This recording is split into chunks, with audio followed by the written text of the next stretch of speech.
tax may wax parce que intellectuels yi ñoom ñoo indi crétinisation boobu noonu. exemple bi ma lay jox exemple bi ma lay jox ñaari exemple laa lay wax naa ko fi. et puis qui est intellectuel Sonko Mame Mbaye Niang bi ñu koy njëkk a àtte. waaw 2 ans la ko juge bi tëj.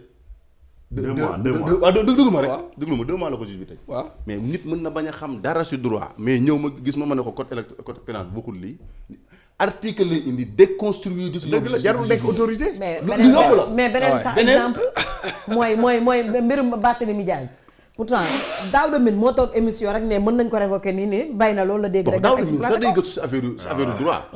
Daouda Mine sax day gëstu si affaire droit kooku mën nga ne voilà. dafa du ko déglu rek dafa exploité ji ko. d'accord mais nit ñi dañuy gëstu. article bi procureur di jël di ko toppee gars yi. d'accord nga ci. dégg ma Abdou Nguer ko di déconstruire presque. dégg Abdou Nguer nga moo xam si droit. article xaaral. bi ñuy wax naan. exerçant une partie waaw prérogative du président de la République. boobu noonu. waaw. ñi koy dénoncer est-ce que ay juriste la. non mais parce que dañ koo gisul ci code pénal bi. non am na ci code pénal mais xam nañ ne am non man mais man Ibrahima Diop me dit que amul ci code pénal. est-ce que autorité judiciaire la Ibrahima Diop. non defal ndànk dama am na ne xam nga yéen yéenay wax. baal ma léegi suñu non xaaral moom c'est un juriste. non defal ndànk il est juriste. non am na yooyu les juristes non defal ndànk non xaar leen def leen ndànk. def leen ndànk xam nga da nga ko njëkk a wax man tontu ma man gis naa ko am na mais man dañu envoyé message dama amul am na xam nga du ma ci werante am na amul mais juriste yi nañ ko jox code bi nañ ko jox article bi am na mais problème mooy cent et quelque la pour lan ci lan ban article kii non am na loolu sax ça existe quand même. prérogative bu président de la République ou non bi ñuy wax personne xaw ma non maam gars yi nee nañ article 254 article 254 ngay wax. waaw peut-être non est-ce que article 254 bind nañ ko ci am na non on sait que dans le code pénal. Thioune si tu nous suis tu nous donnes l'article et le contenu. mais problème bi xam nga fan. am na article bu ma ko teg. puisque dañuy attribuer ay pouvoir tel il faut que soit c'est une loi bi moo ko attribué wala une autorité moo attribué ay pouvoir keneen. non kii nee na ma c'est juste pour neexal le PM. non qu'on a modifié l'article 254 du code pénal pour dire que infraction la. non on n'a pas modification fait offense amu fi à une personne a pas là moom c'est une vision mais non lii keneen moo ma ko wax c'est pas Ibrahima Diop def na ma offense au premier ministre bii ngeen di wax. pas offense au premier ministre bu doon amul offense à personne.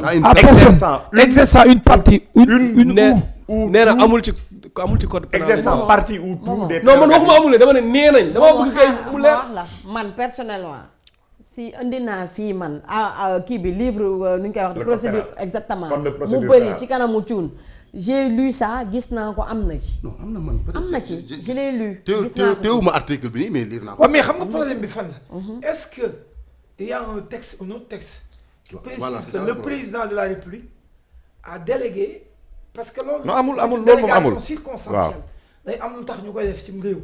soit président bi day voyager trop wala mu sentir ne peut-être que pouvoir bi mën na ko jox président te délégation sax am na loo xam ne que mënu ko déléguer loolu c'est organisé. bu amul organisation rek ful day am te ful bu amee juge bi du la mën a condamner. problème bi foofu la nekk maintenant man li ma bëggoon a intervenir dëgg-dëgg mooy ci li ngeen wax ci en tant que dafa am ñaar yu ma jàpp ne kii moomu dafa am ñaar yoo xam ne si il faut ñu def différence bi mooy les acteurs judiciaires c'est-à-dire le citoyen moom mi nga xam ne si dañuy voter loi nga xam ne loi bi société bi moo tax ñu koy voter loi yi mën nga cee prononcer wax ci li nga xalaat ak li nga gis puisque ci société bi dañ koy secréter kenn mënu ko interdire même une décision de justice sax du interdire nga commenter ko wax ci sa avis mais par contre tu ne peux pas faire c'est un délit quoi c'est une infraction de commenter les décisions de justice. C'est pas une infraction. Quoi? Commenter une décision. Non, c'est pas une. Moi, je suis libre. Quand une décision, le Conseil constitutionnel prend une décision, mon commentaire. Commentaire. C'est la doctrine. Qu'est-ce qu'on interdit? Mais attends, ce que les gens font. Contester une décision. Attends, ce que les gens font, c'est pas un commentaire. Aladji, je pose une question. Je pose une question. Allez-y. Après nga dem ak moom. Allez-y. Qu'est-ce qu'on interdit ci décision de justice en public? Qu'est-ce qu'on interdit? question boobu rek laa posé. c'est-à-dire que nga remettre en cause une décision de justice. mais nous c'est ce que nous faisons non. kon yow yaa ko def. mais am na non waxuma ñu dama ne au Sénégal c'est ce que nous faisons yaa ko fi daal. xanaa tey nga ko bàyyi. kañ la yow xanaa tey nga ko bàyyi. yow 2024 ñaar yow xanaa tey nga ko bàyyi. defuma woon attention yow ñaar yoon lañ bokk plateau. non moom li mu tuddee. ça yàgg nga koo def moi je prends mes réserves. yàgg nga koo def. attends c'est-à-dire yow commentaire décision de justice man damay commentaire ay décision de justice. yow Moussa wax juge bi dafa jiw. yàgg nga ko non je n'ai jamais dit non. bokk nañ plateau nga def ko du benn yoon du ñaar yoon waay. non je n'ai jamais dit que juge bi dafa juum commentaire décision de justice bokkut ak décision tey nga ne juge bi dañ ko corrompre wala nga ne juge bi décision bi muy def baaxul bii la waroon jël loolu bokkul mais quand ta ma ne décision bi dafa waroon nangam wala ma am xalaat bu ma ci jox loolu bokkut ak commentaire parce que le commentaire est libre même si le texte est sacré commentaire bi dafa libre. On dit souvent que le texte est sacré, mais le commentaire est libre. D'accord. C'est l'article 254, bien sûr. Voilà. Maintenant li ma bëggoon a wax. mais mi ngi ci noonu. si. maintenant li ma bëggoon a leeral. 254 li ma bëggoon a leeral mooy. d'accord. li ma bëggoon a leeral mooy. c'est-à-dire que su fekkee ne ab juge yi ñoom texte yi ne ni jël. oui. après ñu appliquer ko. parfois ñu gis ne lii ñuy toppee diw gisuñu texte bu ko def. ñu xool ba xam est-ce que amoon na te en principe Portalis moo ko wax Portalis nee na en droit pénal il n'existe pas de jurisprudence c'est-à-dire le juge warut a condamner nit parce que gisul texte mooy xool ka am loolu mooy principe bu droit c'est-à-dire en principe yooyu condamner texte bu leer na wala bu leer na bu prévoir infraction bi prévoir peine bi maintenant juge bi nag am na pouvoir en fonction situation nit ki mu xool ndax peine bi day am circonstance atténuante mais circonstance aggravante day fekk ñu prévoir ko. également explicitement. waaw c'est prévu. C'est-à-dire aucune personne ne peut être condamnée pour une infraction qui n'est pas prévue dans le code pénal. waaw loolu mooy principe. mais condamnation par analogie wala texte de référence ñu jël fenn na lii amoon na kon nañ jël la ñu condamné ci waa ji souvent buñ ko poursuivre bu amee procédure mu am ay appel ak yooyu. souvent mooy décision de justice yi nga gis après ñu kase ko wala yu demee noonu. maintenant. nit ñi nga xam ne si ne ñun loi yi des koy voté yaa ngi dégg même le juge parfois day libérer nit ki parce que texte bi leerut pour bëgg a wax législateur bi dee leen voté ay textes yu leer ak yooyu parce que yéen bu ngeen voté texte yu leerut ngeen topp ci nit bu ñëwee ci man juge bi ma gis na texte yi député yi voté leerut damay ko condamné parce que man je suis obligé texte puisque texte bi man moom laa war a mooy sama référence kon man waruma mën a condamner nit te gisuma texte. ok c'est l'article 4 même du code pénal qui dit nul crime, nul délit, nulle contravention ne peut être puni. Il dit nul délit, nul crime, nul délit, nulle contravention ne peut être puni de peine qui n'était pas prévue par la loi ou le règlement avant qu'il puisse fût commis. C'est ce qu'on appelle le principe de la légalité des délits et des peines. C'est un principe sacro-saint. mi ngi ci convention européenne des droits de l'homme mi ngi ci convention yi Sénégal signé yëpp convention yëpp waaw mu ngi ci convention yëpp maintenant fi ma bëgg a terminer mooy li kii wax ni dafa am importance c'est pas parce que benn waay dafa toog ci toolam am lu mu xalaat ci yoon ñu ne kii wër ta wax parce que ki ci rendre décision bi moom def na 20 ans wala 35 ans donte xam na ne expérience am na ko gis nga États-Unis gii xam nga système judiciaire États-Unis moo gën a baax bu Sénégal loolu kenn du ko werante non loolu moom c'est clair système judiciaire États-Unis Cour suprême États-Unis seen juge ñoo gën a c'est-à-dire que je veux dire gën a ñëpp doole quoi en fait. waaw voilà ñëpp doole.